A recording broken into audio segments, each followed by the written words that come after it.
kind of just want to play Marsh Russian hockey off the top. Elsewhere in the world of sports here, another according to a lot of people who know hockey. Remember when we did this? Goaltender. Ilya Sorokin. Igor Shesterokhin. Andrei Zubirov. Ayrton Zub. Dinar. Oh my God, what the hell is that name? Khafizulin?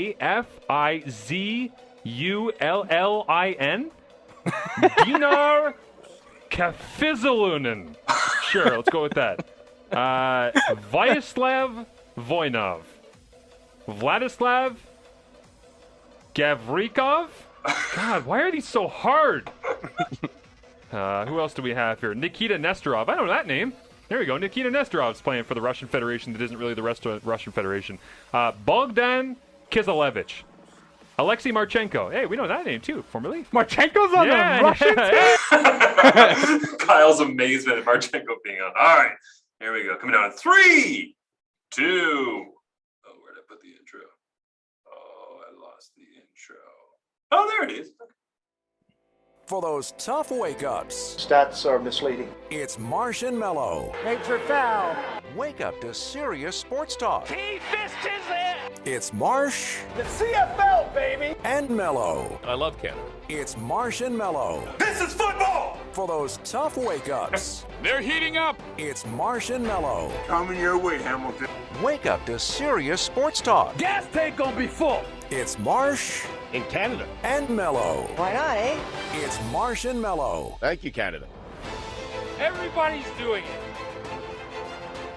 Hello and welcome to Marsh and Melo on a Monday. Thank you for being here with us and welcome to the new schedule of CFB as we bring you an all-new refreshed lineup with the only difference being Kyle and I are on Monday and I'm talking to people like I was on Monday on Fridays. As always, we are brought to you by our good friends at Fox 40. Get back in the game with Fox 40. Visit fox40shop.com to shop coaching boards, gear, and more. That's right. It's not just whistles.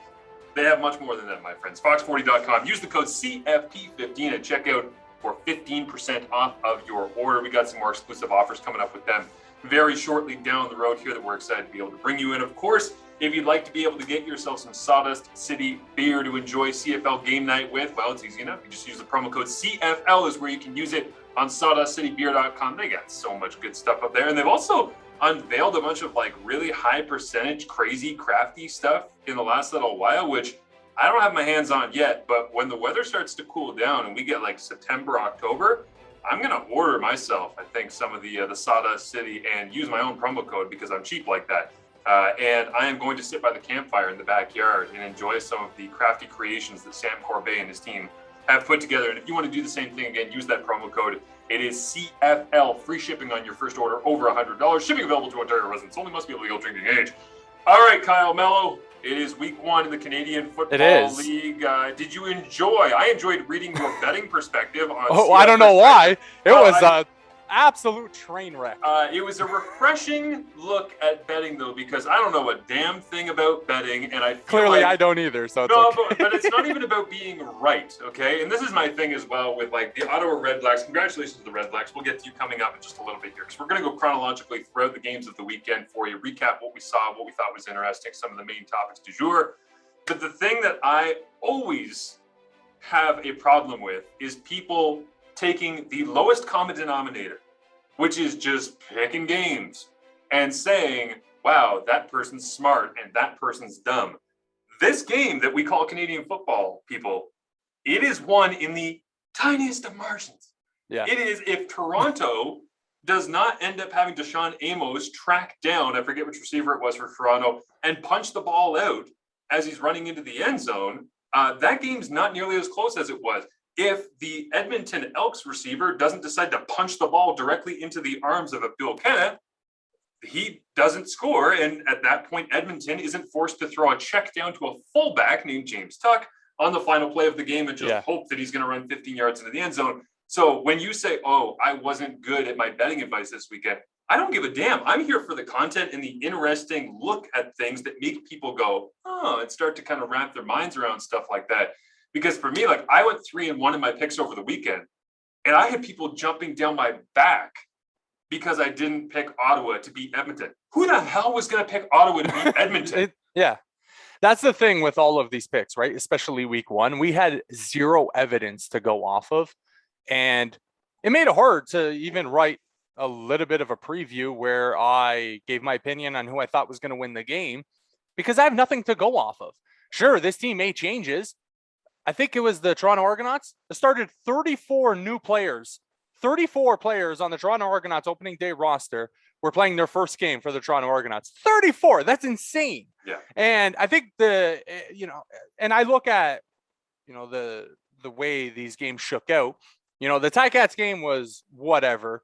And then the Saskatchewan game. It's a good way to put it. Yeah, like it was, I picked the Ticats because I thought the Ticats had, revenge on their mind. And that usually means nothing. But I put it at the end of my article. When we haven't played football in this long, I'm going to take it because I'm grabbing at straws, right? Like, I don't know on what's going to decipher these two teams. I should have took the home field advantage a little bit more into consideration, but I didn't.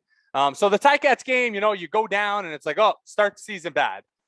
And then the second game, and I was out with a girlfriend at her cousin's house, and I look at my phone, Saskatchewan Roughriders up like 31-0. I'm like, oh, I killed this game. All of a sudden, the Riders forget how to play football the second half. Here comes Mike Riley to screw all of us and backdoor cover for the BC Lions. It just drives me nuts. Yeah, we'll get to the full breakdown of all these games, but I just want to say, when you talk about the home field advantage in Winnipeg, coolest thing I saw was that they had Chris Strevler chug a beer from his home, and they put it on the Jumbotron during a commercial break. I was like, that whoever made that call, you deserve a raise, because that is, I can't imagine in the stadium how cool that must have been for everybody to just be like, sitting there or hanging out at the rum hut and then tapping each other on the shoulder and be like, hey, it's Strevler. Yeah. And then, of course, he just like jackknifes a beer and hammers it back, right? So that was pretty cool to be able to see. But by the way, I just wanted to point out, because you talked about Sawdust City, I'm going to the cottage, Peely Island, this week. I'll bring some Sawdust City to enjoy while I'm on the island. I was told this past weekend by somebody, hey, when you're on Peely, take the kayaks out, because there's kayaks at the cottage. Take the kayaks out and have some fun. But be careful, because you're very close to U.S. waters. So I may or may not get arrested because I crossed international borders during a pandemic. It just reminds me of the Simpsons episode where they sail into international waters, or at least what they think are international waters, because they believe they can get away with whatever they want. They've got like a zoo on the boat, and they've got like topless dancers and people drinking straight moonshine and all this stuff. And then the wind picks up and it blows the boat back into American waters, and they all get arrested. It's like, man, that's a little dangerous. Maybe don't do that. But that's good to hear you're getting away and enjoying. I hope that everybody that was away has found this podcast well. We are going to be here on Mondays moving forward throughout the CFL season. Very excited to do that for you. Part of the reason was just a workflow thing where we've got some moving pieces going on. I actually think it's better, because now we don't have to work around that Thursday game where we're like, okay, do we cover the Thursday game? Do we not? Do we wait until Friday and then we don't cover the other three games? We love sending people into the weekend with a couple of laughs and some fun and something to distract you on your commute or whatever. But the reality is, Kyle and I were talking as we headed towards week one kickoff. We're like, what the hell? We hadn't thought of it. We hadn't even processed like what we were going to do in season. And we just were like, the hell are we going to do? We're like, Hamilton's playing Thursday night. I'd like to break down the Ticats game, but I don't want to do a show on Friday and then do another show on Monday for you here. So we just decided, you know what?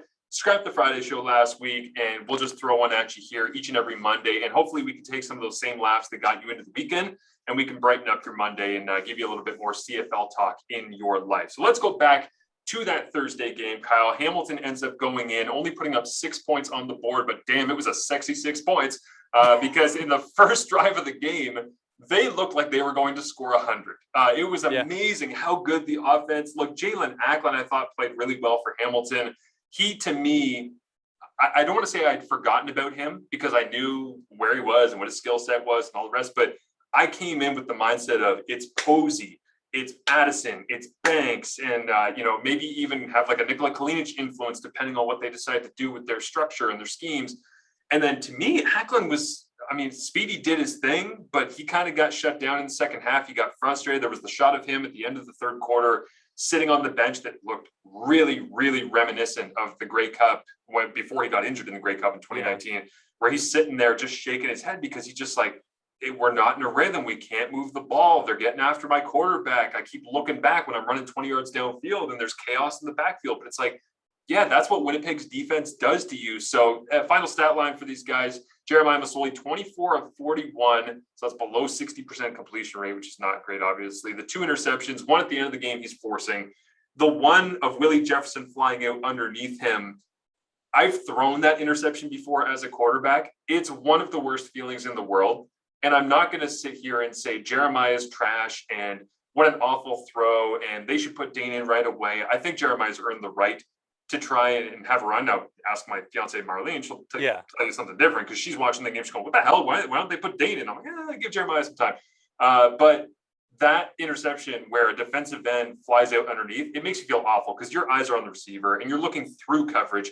Problem is with Willie Jefferson that you can't look through Willie Jefferson, right? And so he picks that ball off and that hurts Jeremiah's final stat line. But Ackland ends up with 7 catches on 11 targets, 98 yards. And he only had 5 yards after the catch. He had 98 yards, 93 of them were air yards in this game. So I thought that he was really impressive. That's the Hamilton side of things. What did you see from them? Yeah, Jalen Ackland, I thought, played very well. For me, outside of that first drive, it was a continuation of the 2019 Grey Cup. That's what I thought. Ticats' offensive line really struggled to handle pressure. I thought they did well on that first drive. And then outside of that, there were breakdowns. And I thought individual breakdowns. I didn't think collectively they were all that bad. I just thought guys missed blocks. There was one sack. I think it was the first sack of the game in the second half. Even though Jeremiah was pressured, they didn't really bring him down. And we could talk about the Ticats defensive line getting pressure on Zach Collaros, but not bringing him down. And it flashed me back to 2018 Ticats because I'm like, oh, this is what the 2018 defense did. They get pressure on a quarterback, but could never bring him down. And then they go out and get Jagari Davis and Dylan Wynn. And in 2019, that changed. But for whatever reason, that first game, and it could have been the injury to Ted Laurent or something along those lines. I think it was just Zach. Zach runs backwards 30 yards. But you can't over and over again allow him to roll to his strong side, to that right side, because he's as good of a quarterback I've seen in the past 10 years rolling to his right. He's better when he's rolling to his right than he is in the pocket for me. So I'm so glad you brought this up, Kyle, because something that I was reminded of, and there's going to be a lot of this in the first month of the season, is us figuring out who people are and what their strengths and weaknesses are again. And Zach, when I talk about him running backwards 10, 15, 20 yards, he does that just to draw you in, just to lengthen the angles, just to tire you out, because he's just going to keep going back and forth and back and forth. And then he'll turn to his throwing arm side and get out and make a great throw. He is the most dangerous person, I think, rolling to his throwing arm side. I was also reminded, though, and I'm glad you brought this up because I'd forgotten to bring it up. Bo Levi Mitchell, I remember now why it's terrible to rush upfield with him and only rush 3 or 4. Because if you let Bo step up in the pocket and he takes that little 2-step stride looking down the field. Yeah, that little hop before to Kamar Jordan down the middle of the field where he dropped a dime in and Kamar Jordan went up and made it look really good on it. But when he has a chance to step up and he's actually his hips are downhill running, it's freaky how good he is at being able to launch that. But Brady Oliveira, obviously the main storyline here, because Zach still ends up with 217, 2 touchdowns, clean game. But like you say, it was just a continuation of the 2019 Grey Cup in that sense. Oliveira was 22 carries. A lot of that was in the fourth quarter where he was grinding it out. But again, I'm not going to penalize a guy for being able to put up a great performance when they're trying to chew some clock. So he goes 22 carries for 126. That's a juicy average of 5.7. He only had a long run of 15 yards, but he controlled the game. And I was actually really happy on the other backfield to see Sean Thomas-Erlington in. Not necessarily super explosive way that we've seen Sean Thomas-Erlington play early in seasons in 2018, 2019 before he had injuries. But I was really encouraged by the way that he was moving, because I think there's so much potential still there with him in the backfield. They only had nine carries for 29 yards. So there was nothing special, but it was nice to see him on the field because he was a really important part of their early season in 2019. And for him to get back on the field, I thought that gives them some flexibility, because obviously Don Jackson's supposed to be the guy there. I believe he's on the injured list to start things out. And then they've got Sean Thomas-Erlington that should be the backup when Don Jackson comes in. But I got no hesitations to say that Sean Thomas-Erlington is one of, if not the best, backup running back in the league when Don Jackson comes back in. Yeah, and Sean Thomas Arlington, I thought, did a very good job, especially on that first drive when it seemed the Ticats offense was destined for a good day, picking up blitzes. There was a couple of plays where he stepped across in front of Jeremiah, picked up the rusher, and Jeremiah was able to, make the throw and including the touchdown to Jalen Acklin. Now let's get into the juice of what went wrong and for the Hamilton Tiger Cats. Yeah. This is not a disparaging remark on Jeremiah, but there is something that he does that somewhat annoys me. Even when the pocket is there, he does this thing where he floats backwards. Yeah. And by the time he's releasing, his weight is not completely on his front foot and the ball sails because of it. For example, there was 2 screen passes in the game. The second one, you could tell Brandon Banks was pissed off because Brandon Banks is like, dude, like I had blockers in front of me. I was open. I can make a play and you overthrow me. He did it twice. The second one that kind of pissed off Brandon Banks, and I think it was Jackson Jeffcoat who was the free rusher. You know this. You're a quarterback. If you're throwing a screen pass to that side, you let the end come in. That tackle, gets out into space. The guard follows him. They had Trevon Tate and Brandon Reverberg out in front of Brandon Banks. And Jeremiah overthrows Brandon Banks. And people on Twitter were like, yeah, but he had the rusher in his face. Yeah, but that's the draw up of the play. Yeah. You're supposed to dump it over the guy's head into your receiver's arms. And look, that could just be Jeremiah hasn't played football in so long. I'm hoping that's the case. And in week 2, he can figure it out. I wasn't in the camp of, let's bench Jeremiah now, because I think if you're going to make that swift of an action, he should have never started in the first place, right? There's going to be some growing pains. And let's be honest, Dane Evans didn't fare a lot better in 2019 against that defense.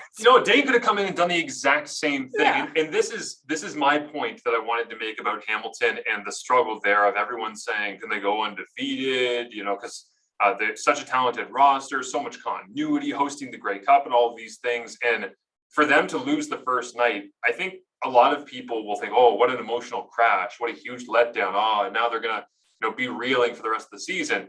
I think there'll be a little bit of that, but I think this has so much more to do with 2 things. One is not being healthy.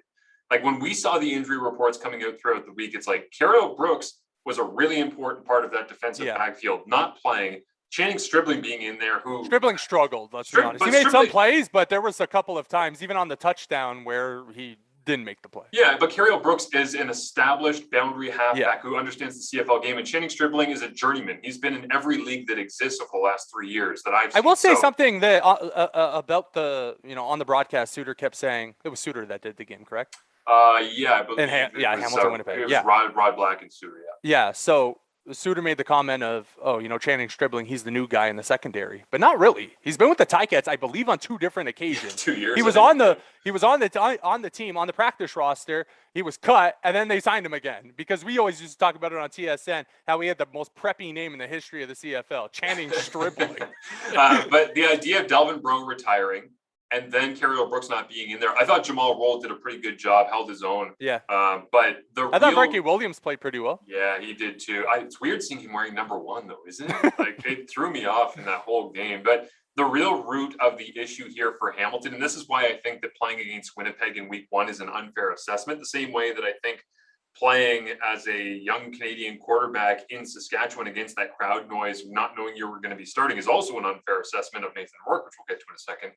But the tackles for Hamilton, and it's not that they are atrocious. It's just that I was pulling for the story of Kay Okafor because I think he's got a great opportunity in front of him. And this is what you wish for when you are a CFL player who's developing and on a practice roster for several years, as he's been since he was drafted in like 2016 or 17. He was a defensive lineman from St. FX who gets drafted by the Eric Tillman and Kent Austin regime. Big, strong guy, athletic, has no clue how to play offensive line, has never played offensive line, gets a chance to play offensive line, starts to learn behind other people. And in this game, I think that he started at tackle as much for his length to try and combat what Willie Jefferson and Jackson Jeffcoat were throwing at him, as he started for his understanding of the way to operate and try and actually pass protect, because he's still raw. Like, he hasn't fully refined, and you could say that about anybody. Chris Van Zyl is still trying to figure out how to get better day in, day out. I feel like he's been with the Ticats enough that but his should, toolkit, like Chris Van Zyl's toolkit, is so much larger to work with in pass protection and understanding pass rushers than Kei Okafor. And I have to admit, I wasn't watching that singular position, the tackle spots, really closely during the game. The odd time you'd see a replay, whatever. But when I was sitting at my computer doing work after the game, and I looked up and they were showing the SportsCenter highlights, and they showed Masoli kind of like a hit reel of him getting bopped around a couple of times. And there was a couple of moments this weekend that made me cringe. And one of them was Kei Okafor just getting treated like a toddler, essentially, by Willie Jefferson. And I'm not even talking physically, because Kei Okafor can compete physically with Willie Jefferson. I know that sounds crazy, but if you've seen or stood next to Kei Okafor the way Kyle and I have, you know what I'm talking about. Like, he is an amazing physical creature. But Willie Jefferson gave him just this like ninja karate hand, like came off the ball, took 2 steps, threw his head one direction, went stop, stop, stop, and just like stop, stop, stop, and his hands were gone. And Kei Okafor just like lunged, and his head was in front of his knees, and his hands were like out in front of him, and he just whiffed. And then Willie Jefferson went running past and almost forced a fumble on the blind side of Jeremiah. And I was like, oh man. And I just was sitting at my computer. I'm like, God damn, I want so badly for him to do well. And I want him to have a great career. And you see a clip like that and you're like, okay, but what else was I going to expect? Was he going to dominate Willie Jefferson the entire game? No, Willie Jefferson is incredible. So that's why I think it's an unfair assessment of the Ticats offense and also of how good the tackle spot is with Tate and Okafor right now. Is that playing that team in week 1 in that environment on a night where they're unveiling a banner and the energy in the stadium of the return of CFL football, that's not a good look at what Kei Okafor is or can be. With that being said, not good enough. And that was the biggest problem for me on offense. That's like the toughest task in the CFL in terms of ends, right? Willie Jefferson, Jackson Jeffcoat, those guys are studs. And the way that line works together, very good. I was trying to calm people down on Twitter a little bit with the play of the offensive line. Chris Van Zyl coming in is going to help the Ticats solidify the right side of that line. I actually thought Jesse Gibbon was okay. I didn't think he was fantastic. There was a couple of times he whiffed on a couple of tackles, but that's going to happen, right? I think Trevante might be an issue for the Ticats. And that's not to disparage Trevante. Jackson Jeffcoat's a hell of a defensive end, and I understand that. Yeah. But you're going to face great ends in this league. And Trevante, there was numerous times where I thought he just whiffed, missed blocks, and there's nobody else that can step into that left tackle spot. So for the Ticats, I think this is going to be a storyline kind of all year. You lose Riker Matthews, that's a massive loss. Mm-hmm. And, obviously the Ticats loss is BC's gain. On the depth chart, they had him, playing on the right side of their offensive line. And I'm thinking, okay, what's going to happen with the Ticats if they can't solidify this tackle position? If Trevante continues to struggle, and again, it's only 1 week, he can bounce back. I understand that. But let's say the struggles do continue. I think the only other left tackle they have, or other tackle they have that can fill that spot. Yes, they have Kei Okafor, but Kei Okafor struggled on the right side. I don't think they're going to put him on the left side. That's all I'm going to say. And I think the only other guy is Jordan Murray, a guy who has never really played in the CFL. Like, might be a struggle for the Ticats that they have to maybe bring somebody in during the season to solidify that side. And that's kind of a paralyzing position to be in when you have Jeremiah Masoli, who's coming back from an injury. Yes, it was a long time ago still. And now if the struggles at quarterback continue, you might have a quarterback controversy. Right or as wrong as that is, facts are facts and reality is reality. And maybe Orlando Steinauer has a lot more work to do early on in the season than he thought he did. But that offensive line, it's going to be some growing pains, especially with Dario Sirocco, moving to center. Again, I thought Sirocco was fine.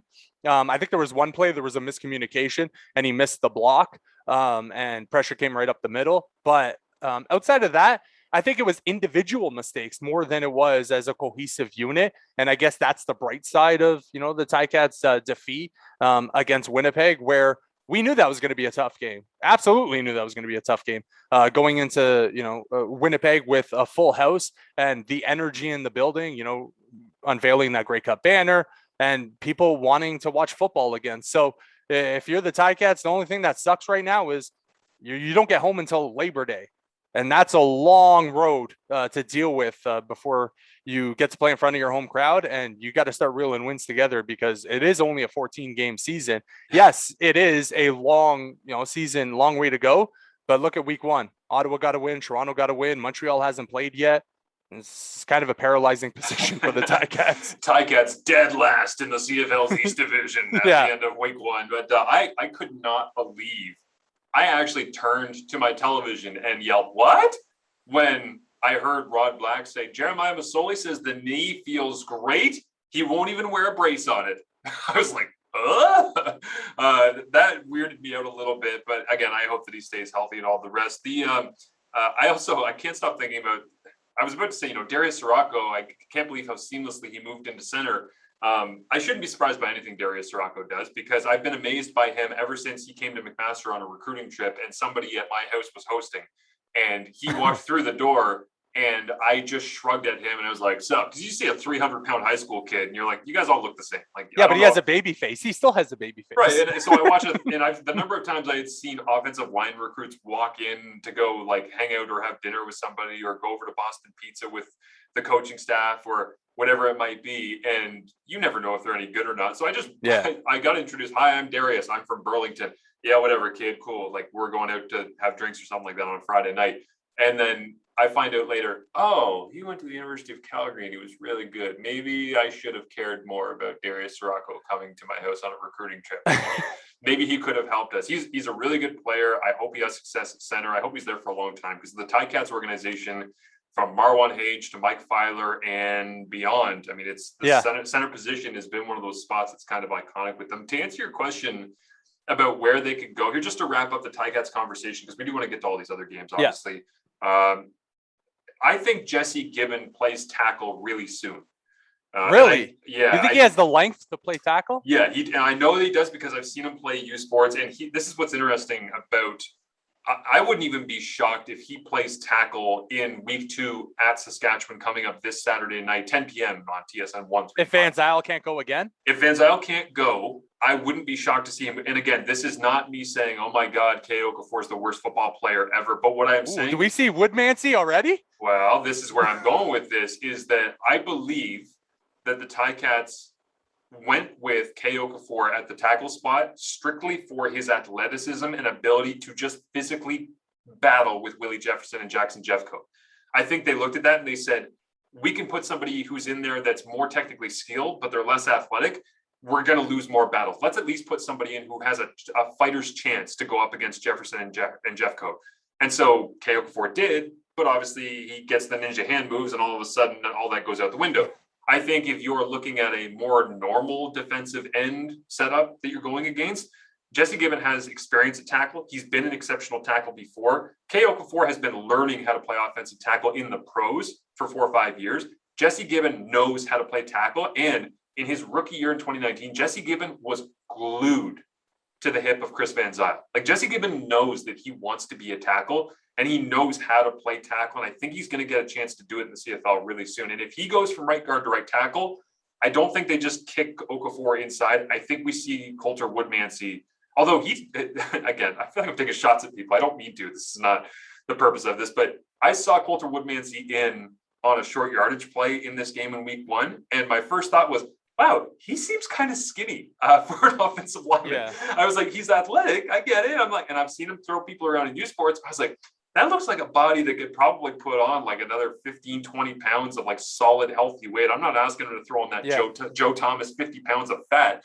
But I would love to see him bulk up a little bit. But I mean, he might slot into right guard depending on what they want to do. And if that's the case, what happens to Van Zyl when he comes back? Well, my thinking is that like you could really flex your ratio on offense and let you load up your receiver spots with America. Because think about it, when Posey comes back, I don't want to go too deep on the roster here, but if you go across from left tackle to right tackle with Van Zyl, Revenberg, Sirocco, Woodmansey, and Jesse Gibbon at right tackle, if you do that, then you've opened up these other spots because you're going to end up starting a Canadian at free safety, and you're going to go with a Canadian at probably, I don't know, where else could they go? I mean, they could go running back with Sean Thomas, Arlington, Jackson Bennett, Malik Irons. That's already 6. Unger makes it 7. Yeah, but my thinking is like you can take Unger out and put Posey in there, and now it's Jalen Marshall, Brandon Banks, Devere Posey, Jalen Ackland, Braylon Addison, Marcus Tucker backing it. Like, I think they could go 5 receivers. Yeah. Regardless, you have a Canadian safety, right? Right. You got Daly or Adeleke. And that gets you to 6, and then you just got to find one other spot to go to 7. So anyways, I think that's a potential for the Ticats going into week number 2.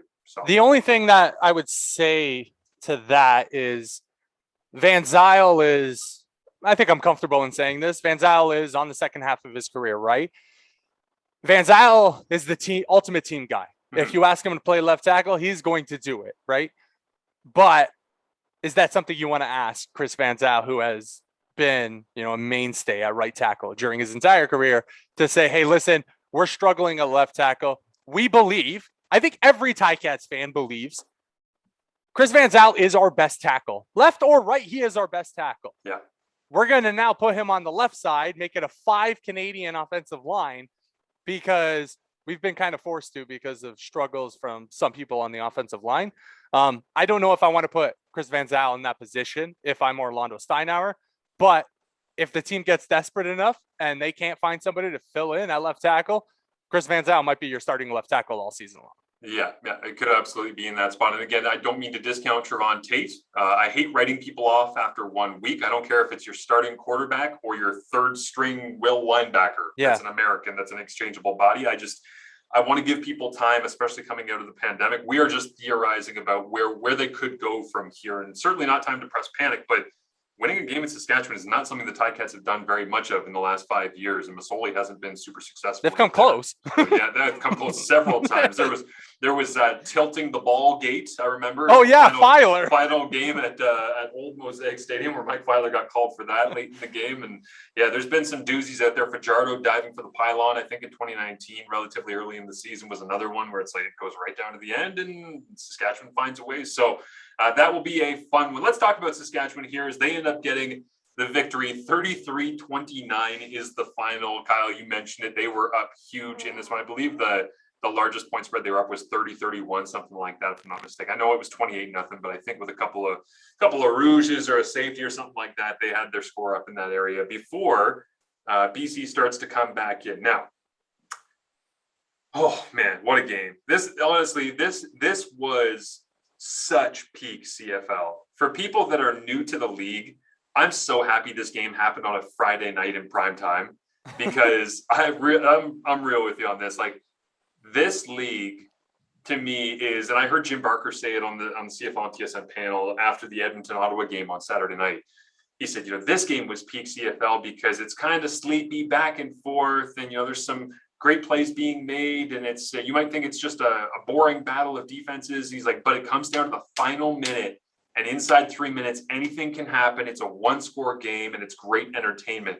When BC was asleep at the wheel to start the game because they were just shell-shocked by the fact that their starting franchise big money quarterback was not in the game, that to me, I'm looking at it, I'm like, this game is not over. And I heard people, I think it was Suter on the broadcast on that one too, who said, you might want to start thinking about getting Isaac Harker in there. I'm like, the hell you are? I'm like, this is the second quarter in the CFL. I'm like, I get the mentality, but man, there is a lot to be gained from BC being risky and taking chances and trying to fight their way back in here, just to send a message, just to see who you are. And I think Rick Campbell and what he did with the quarterback decision, which we'll get to in a second, is, aside from that, the actual spirit of the BC Lions, I thought in week 1, was just trying to discover who you are in an impossible environment to even communicate. Like, either quarterback, whether it's the rookie or the 10-plus year veteran in Michael Riley,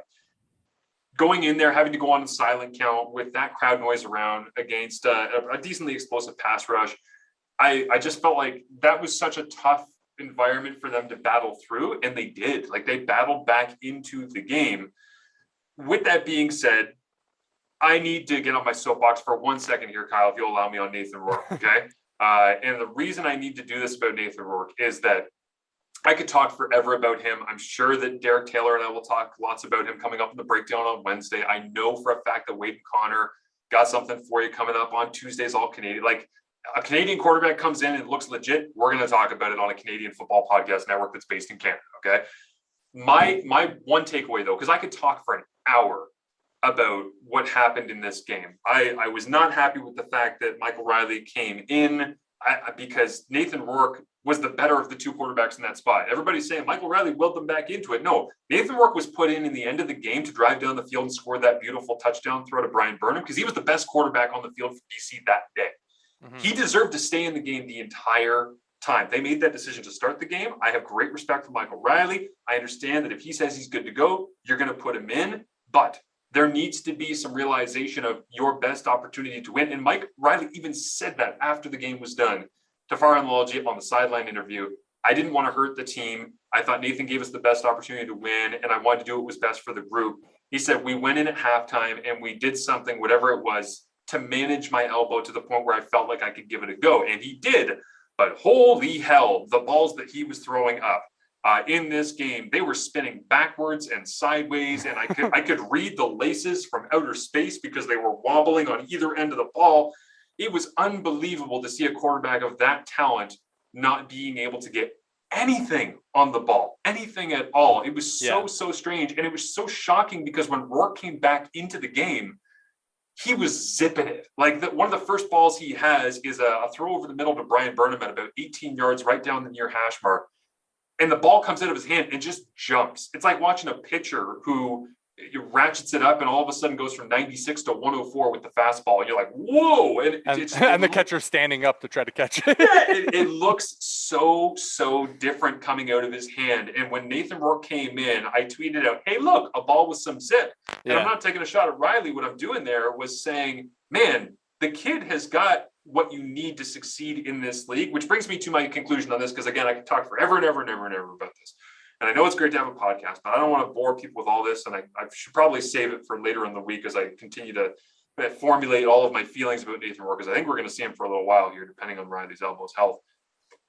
I don't want people that are in and around the CFL to fall into the boring, lazy narrative of, well, he's a Canadian quarterback, he's starstruck, and he's really struggling to find his footing. No, he's different. Screw that. Yeah. So screw that so hard. There is absolutely no way that should be the talking point in the game, out of the game, going into the next game. I don't give a damn. If you know anything about Nathan Rourke, you watch his footwork.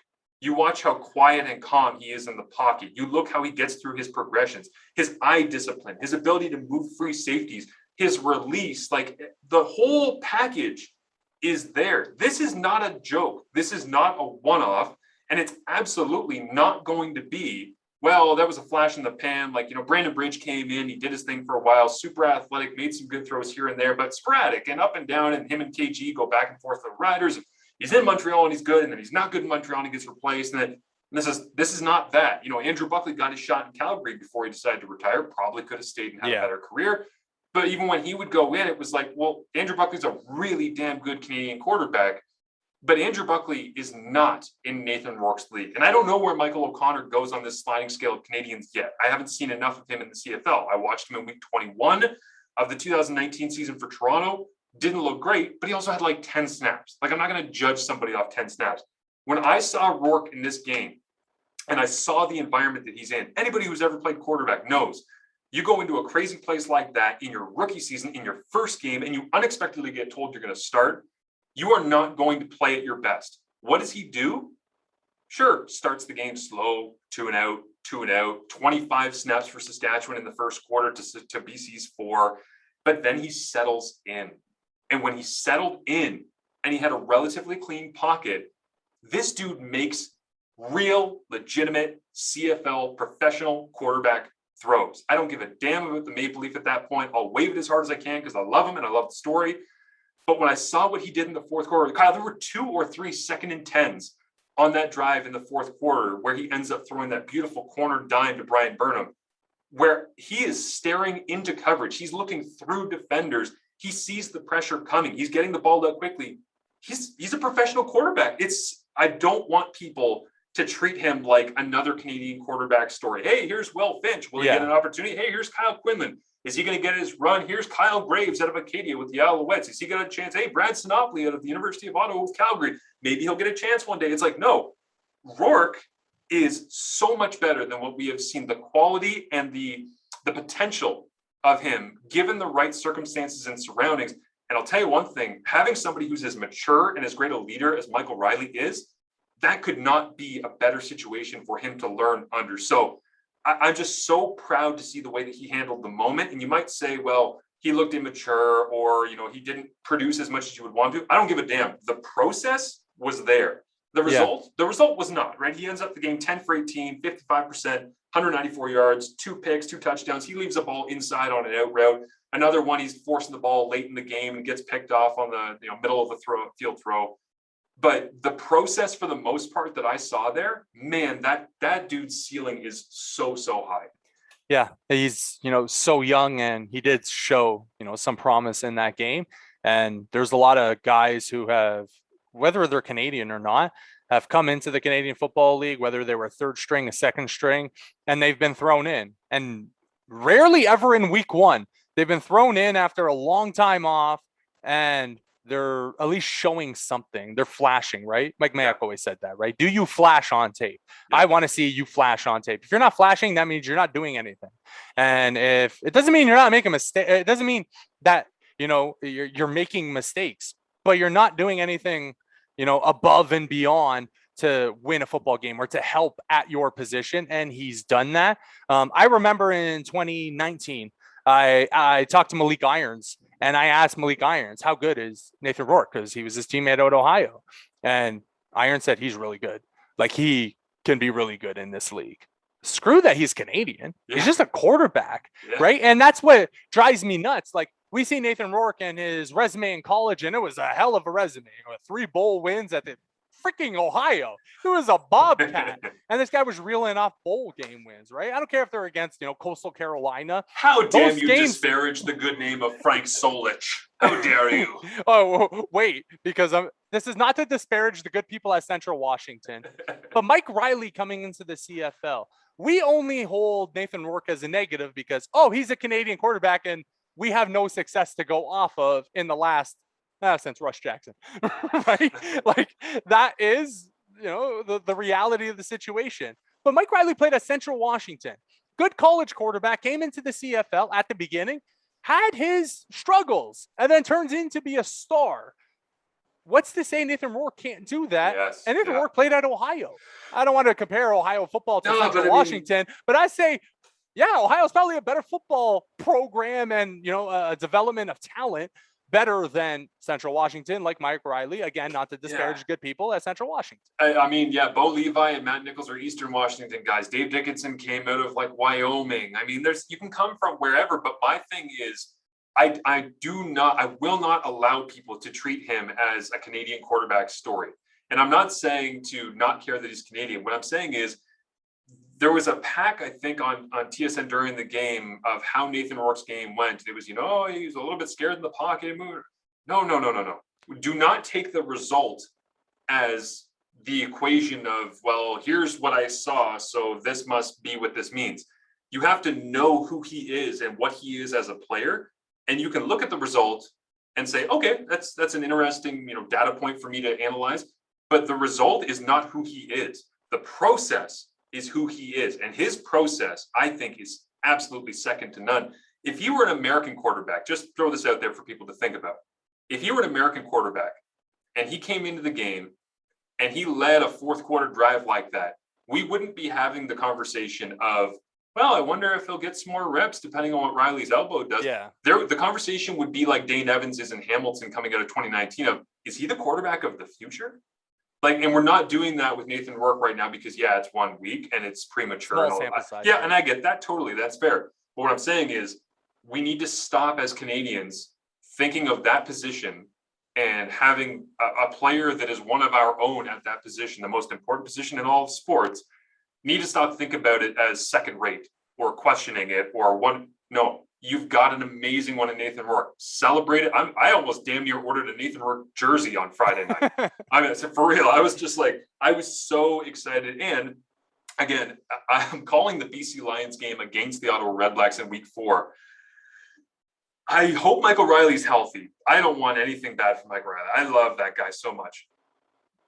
But I'd love to call a Nathan Rourke game. His first win in the CFL, potentially. Yeah. If I get a Nathan Rourke game on television as play-by-play, all of this enthusiasm that you hear or you are seeing on our YouTube page just oozing out of me. Yeah.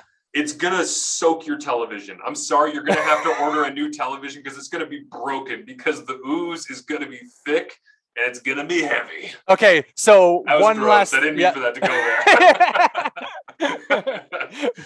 Theater of the mind. That's what they always say in radio, right? The one last thing to wrap up this game. One, let's remember what the BC Lions were in 2019, especially early on in the season. Yeah. They were beyond bad. Mike Riley was running for his life the entire season before Brian Chu got fired and Kelly Bates got brought in as offensive line, and they improved a little bit, but they were still kind of bad. What was your perception and your analysis of offensive line play and protection for the BC Lions? Early on, I thought, I'm like, ooh, we're in for another long run with this team this season. I wonder, but again, that environment is so impossible. I know. I cannot imagine being in that spot and trying to ask somebody to handle that. I do think the one thing that's really going to solidify BC Lions protection schemes this year is Peter Godber at center. He is a really, really talented offensive lineman manning the middle. And again, it's, we talk about Darius Sirocco and Hamilton and his potential and how he seamlessly fit in there. Sirocco, to me, is a guard who's being asked to play center on short notice, and he'll learn it, and I'm sure he'll become very, very good at it. Peter Godber already knows how to play center. Peter Godber is a center at heart, and so for him to be there, Riley was raving about him in training camp a couple of different times that I had heard or I had read. But they have that, and they've got Riker Matthews, and I'm not a huge fan of Joel Figueroa. He's been around the league for a long time. I was shocked to see he was on the left side of the line. Yeah, and I get it. He's got the size and all the rest, but there's just, to me, there's got to be better options out there, younger options perhaps. But I mean, he's still in the league for a reason. Hunter Stewart, I think, is such a great fit there. I hope he's healthy. I saw he got dinged in that game on Friday. But and then Suk Chung is, I think he's had to reshape himself since he left Winnipeg, both physically and in his style of play. It's a funny mix and match on that offensive line, but the thing that's going to be the constant and to keep it healthy all year long is going to be Peter Godber. If he is healthy, everything will flow through him. He will make the calls at the line of scrimmage. He'll communicate with Riley or with Rourke, and he gives them a chance, I think, to have a vastly improved season because he was dinged, right, in 2019. He didn't play very many games, I don't believe. So for him to be in there and consistent. And the one thing I actually, Kyle, I wanted to mention here as well that I thought was interesting with BC's offense specifically was Lucky Whitehead. And I know the long touchdown was obviously the big splashy play, but I've been talking ever since. There's always a couple of signings in free agency where you go, wow, that could be a really important signing for them. I see the vision, I think, even way back in February, 5-6 months before we usually get to a season, you see the vision, you go, wow, that would be an interesting one. Okay. Lucky Whitehead in Winnipeg was basically used like Brandon Banks was in 2015-16 in Hamilton. He was the toy, right? He was the speed sweeps and the screens and the little stuff. And when I saw how many plays he was making throughout training camp, and I was talking to some people from out in BC about this, and they said he's just a receiver. He's not being used like the little shiny toy that you get out once every 17 plays. He's just playing. And I talked about this with Derek Taylor on the breakdown on Wednesdays here on CFP, and we said, well, who are you going to take off the field? Because we thought it was going to be Johnson at the wide side with Dominique Rhymes and Lamar Durant, Brian Burnham, and then Javon. Burnham's still the premier receiver of that core. He's so good, man. I could watch him play football all day. If every team wants to sign Brian Burnham so we can watch him play in every game, I'm in, because he is so much fun to watch. But we were wondering, who are you going to take off the field in order to make room for Lucky Whitehead? And basically the answer was that Lamar Durant has outplayed Javon Catoy for that inside slot back to the field role, which has opened up Lucky Whitehead to work in the boundary with Brian Burnham. And Lucky Whitehead was running good routes, getting open, and making really good, strong hands catches. And I was like, man, that to me just screams Banks. I'm not saying he's going to have Banks levels productivity, Yeah. but I believe that he is going to be a really nice piece. I think at the end of the year, you're going to see number 1 in receiving is going to be Brian Burnham for the BC Lions. I think 2 and 3, and I don't know which one it's going to be leading in those 2, Dominique Grimes and Lucky Whitehead. I think they're both going to be in the top 15 of the league, and they're going to be right side by side. Like they might be like 9th and 10th in the league in receiving, depending on how much workload they get to Burnham. But it was really fun to see him take on a new role and embrace it and look really natural just playing receiver. Yeah, and I think another thing to point out with Lucky Whitehead and the comparison to Brandon Banks, remember Brandon Banks went through a long period of time when Ken Austin was the head coach of the Ticats where he was in a play, like you said, and then didn't play. He would get 1 catch a game, if that, or even 1 opportunity a game to play at the receiver position. But also, and I think Brandon Banks has said this before in the past, being said no to by Kent Austin drove him to be better at the position, not only physically, but mentally. And Brandon Banks knows, how to play receiver in the Canadian Football League. And maybe that's where Lucky Whitehead falls short, but talent wise, just physical ability. Yes, I do see the parallel to Brandon Banks. So we'll see what happens. We only have a couple of minutes here because we are long-winded idiots. And we're very excited to have the CFL back in. We haven't even talked about the team that won this damn game 33-29, which is the Saskatchewan Roughriders. Let's save Saturday's games. Maybe we can record a little, a midweek podcast or something like that. We'll just chuck something out for people kind of recapping.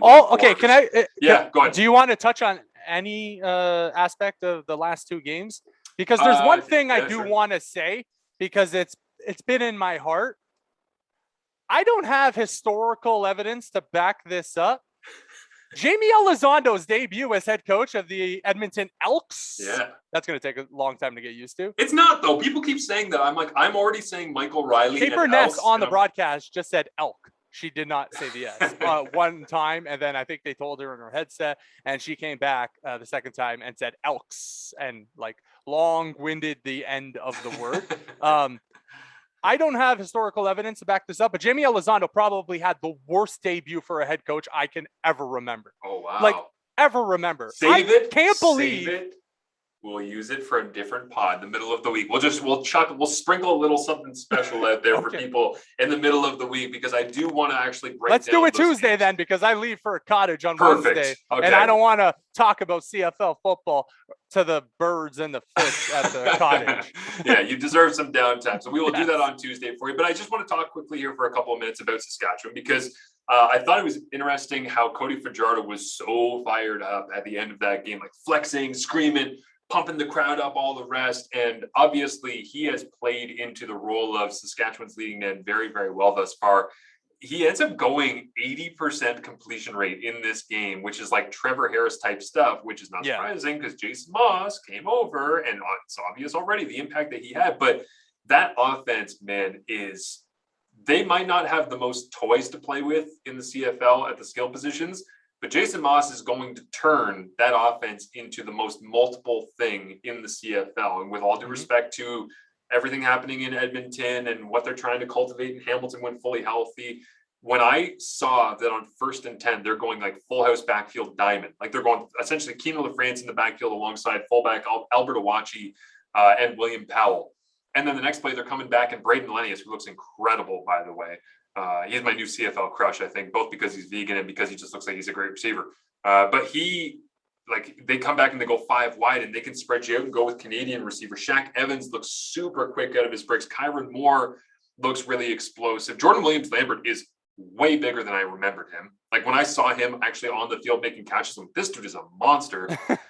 So they have a crazy amount of possibility in that offense. And Jason Moss, honestly, this is the thing I love. He'll just take a full house diamond backfield and he'll use it 8 times in the first half. And I'm watching the game live. I'm like, the hell is he doing? This is the CFL. We don't do this. And he's not even doing it like a diamond backfield where it's the slot backs are actually standing next to the quarterback and then they're bursting out and they're actually just slots. Yeah. He was actually playing with 2 running backs and a fullback.